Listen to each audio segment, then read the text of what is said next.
Beneath the depths of our planet's vast oceans lies one of history's greatest mysteries.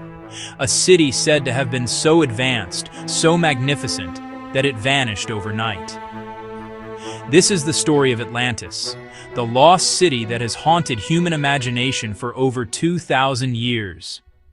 Our journey into the mystery of Atlantis begins not with a treasure map or a sailor's tall tale, but in the scholarly world of ancient Athens.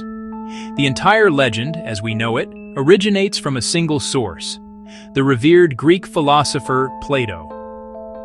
Writing around 360 BCE, Plato introduced the world to a story that would captivate humanity for millennia. But he presented it not as a myth he had invented, but as a true history, a lost chapter of the human story. In his late dialogues, the Timaeus and the Critias, Plato lays out the account. He claims the story was passed down through his own family from the great Athenian statesman Solon. According to Plato, Solon had traveled to Egypt, where priests of the goddess Neith shared with him their sacred records. They spoke of an ancient war between Athens and a mighty island power, a history they claimed the Greeks themselves had forgotten.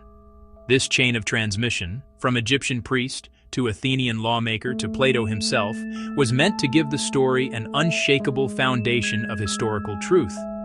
The priest told Solon that this civilization, Atlantis, existed 9,000 years before their time.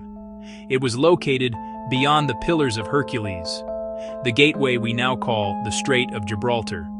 This wasn't just an island, it was a continental power, described as being larger than Libya and Asia combined. Plato, through the voice of his ancestor Critias, paints a vivid picture of a utopian society. Atlantis was a land of architectural marvels, advanced technology, and immense natural wealth. But this golden age was not to last. The people of Atlantis, once noble and virtuous, grew corrupted by their own power, their hearts filled with greed and hubris. Their moral decay did not go unnoticed by the gods. As a divine punishment for their arrogance, a terrible cataclysm was unleashed. In a final, devastating judgment, the island of Atlantis, its magnificent cities, and all its people were swallowed by the sea, vanishing forever in a single day and night of misfortune. According to Plato, Atlantis was built in concentric circles, alternating rings of land and sea connected by bridges and tunnels. Its central island held a grand temple dedicated to Poseidon, god of the sea. Imagine shining white walls, golden temples, and silver roofs that glittered under the sun, a vision of paradise lost beneath the waves. The quest to find Atlantis begins with Plato's only geographical clue, a location beyond the Pillars of Heracles. For the ancient Greeks, this meant the vast, unknown expanse of the Atlantic Ocean. For centuries, this tantalizing hint has fueled expeditions and inspired countless theories, scattering pins across the world map in a search for a ghost continent. Each proposed location is a puzzle piece, offering a compelling, yet incomplete picture of the legendary lost city. Many early theorists took Plato's words literally, looking for a sunken island in the Atlantic. The Azores, a volcanic archipelago, became a prime candidate. These 9 islands are the peaks of massive undersea mountains along the mid-Atlantic ridge. Proponents argue they could be the last remnants of a much larger landmass that subsided into the ocean, perfectly matching the cataclysmic end described in the dialogues. However, other scholars believe the story was an allegory, or that its geography was misinterpreted over time. They look not to the Atlantic, but within the Mediterranean. The most popular of these theories points to Santorini, a Greek island once known as Thera. Around 1600 BCE, a colossal volcanic eruption blew the island apart, triggering tsunamis that devastated the advanced Minoan civilization on nearby Crete. The parallels are striking. A powerful, sophisticated society destroyed in a single violent event. Yet the search doesn't end there. From the submerged stone formations of the Bimini Road in the Bahamas to the enigmatic Richat structure in the Sahara Desert, the list of potential sites grows ever longer. Each new theory, whether in the Mediterranean, the Caribbean, or beyond, adds another layer of complexity, pulling the truth of Atlantis deeper into the realm of enduring mystery. While most searches for Atlantis have focused on the world's oceans, one of the most fascinating modern theories places it somewhere entirely unexpected.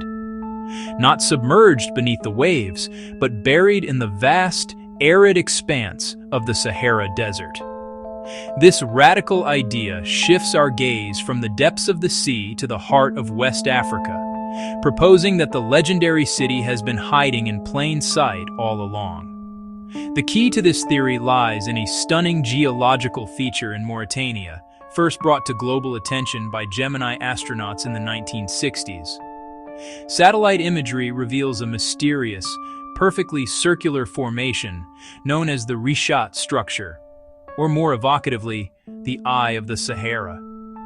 Spanning nearly 50 kilometers in diameter, its intricate rings of sedimentary rock are so immense they are only fully appreciated from space. Proponents of the theory draw startling parallels between this natural wonder and Plato's account. The philosopher described Atlantis as a series of concentric rings of land and water. While the Richat structure is larger than Plato's stated dimensions, its shape mirrors the description with uncanny accuracy. The circular ridges are seen as the former land rings, and the depressions between them as the dried-up moats that once formed the city's famous canals. But could this truly be the remains of the lost city? Geologists offer a more conventional explanation. The structure is a deeply eroded geological dome, formed over millions of years, not a man-made metropolis.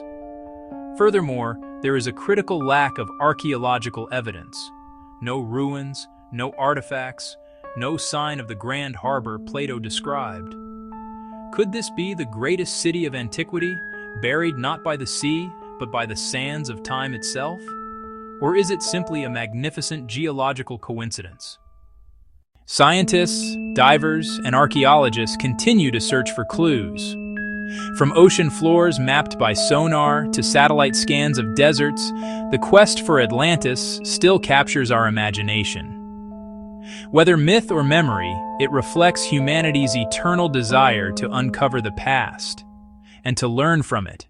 Was Atlantis ever real? Or was it Plato's warning against pride and moral decay?